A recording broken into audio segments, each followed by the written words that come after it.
Hey everybody, it is time, at last, to pay the Mother Brain a visit.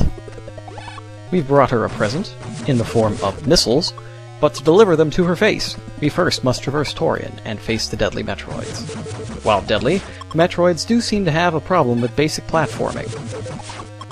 To defeat them, as is the case in basically every game that's not a Metroid Prime game, you have to freeze them, and then pump 5 missiles into them.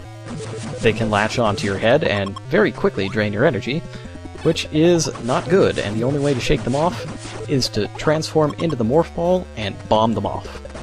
Which can be a problem if for some reason you're using a password that puts you in Torian without the Morph Ball, which somebody in this very thread did to me.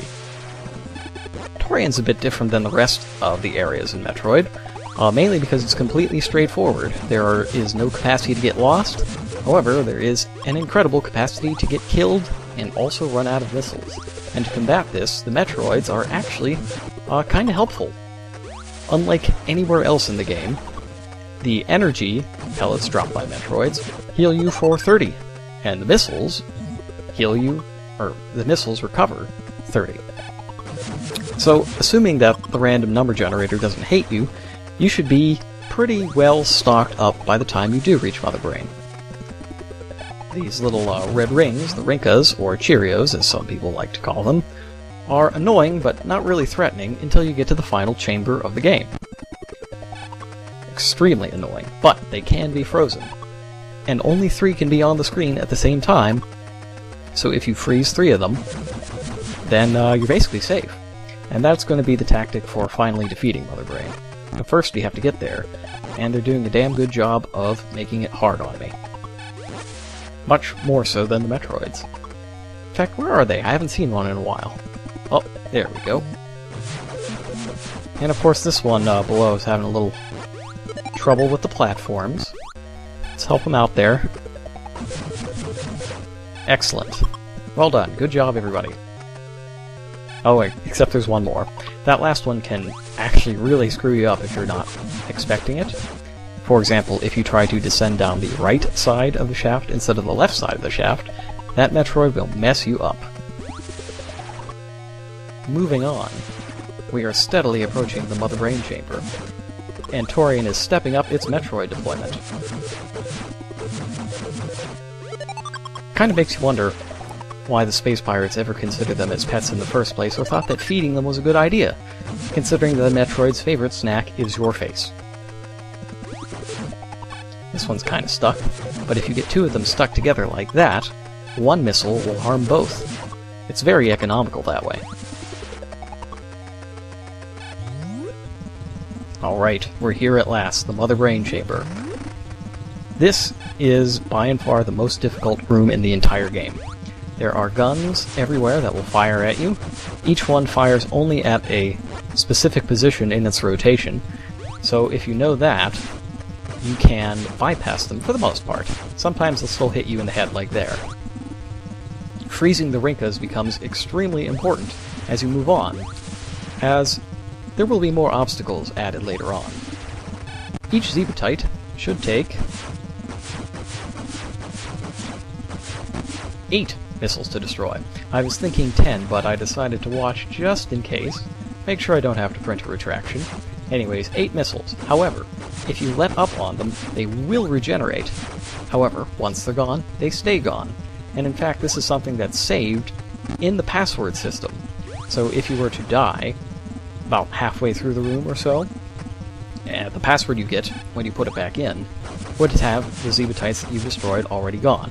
The same goes for breaking Mother Brain's case. In fact, here she is. 1 missile will break the case, and then you just have to keep pumping missiles into her until she dies. Which the game will, of course, try to make difficult for you. There is lava down there. One popular thing to do in Metroid ROM hacks is to raise the Mother Brain tank up just a little bit, so that if you fall into the lava... raise the tank up a bit, and also raise up any method of getting out of the lava and eliminate that little bit on the side that you can stand on, so that you'll die if you fall into the lava. But fortunately, this game's not like that, and the Mother Brain is dead, and that means that this place is going to explode! course! I mean, why wouldn't it explode once the commander is defeated? That, makes total sense. To escape, we must climb this long, final vertical shaft. You might recognize it as it's very reminiscent of the shaft that you descend at the beginning of Super Metroid. That is because they are supposed to be the same place. And in fact, in Super Metroid, you also traverse through the Mother Brain Chamber from this game. Had a little bit of trouble there, but fortunately there's almost infinite time to get by. It's not really difficult, the escape is complete, and so is the game. Please sit back and enjoy Samus taking off her suit.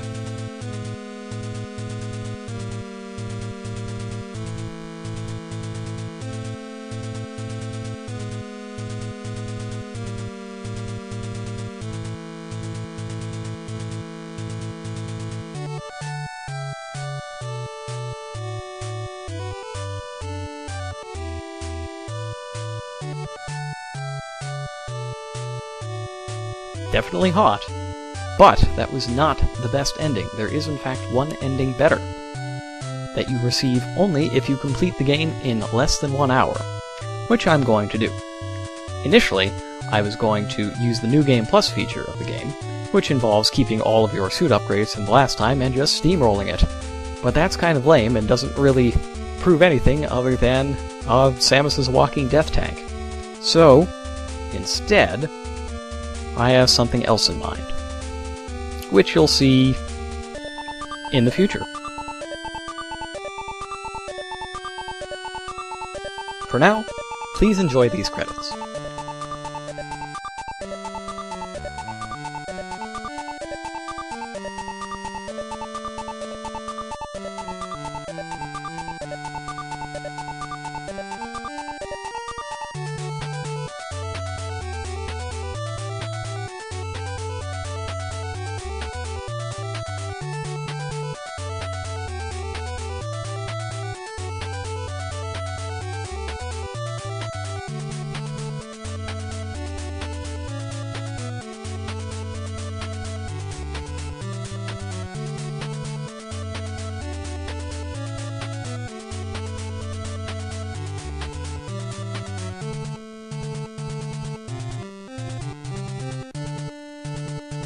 And that is the end.